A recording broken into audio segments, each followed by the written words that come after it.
দেখতে পাচ্ছেন কত সুন্দর হয়েছে। এই যে এখানে 3 চৌকা আর এই পাশে 1 চৌকা।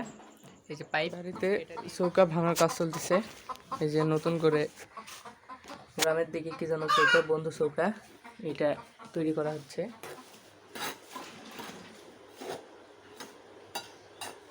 নিচে থেকে ইটের ফ্রেম তৈরি করা হচ্ছে।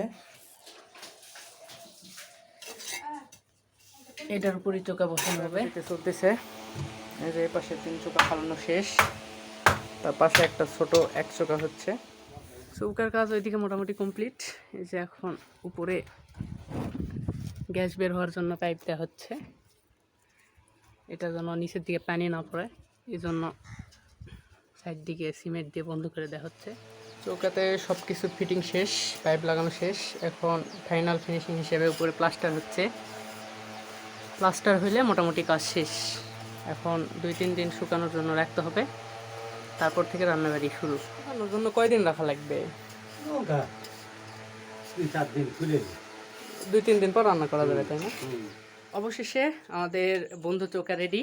দেখতে পাচ্ছেন কত সুন্দর হয়েছে। এই যে এখানে 3 চৌকা আর এই পাশে 1 চৌকা। এই যে পাইপ, এটা দিয়ে মূলত ধোঁয়া চলে যাবে বাইরে। এটাই হলো সেই বন্ধু চৌকা। সারাদিনের অক্লান্ত পরিশ্রমে অবশেষে রেডি।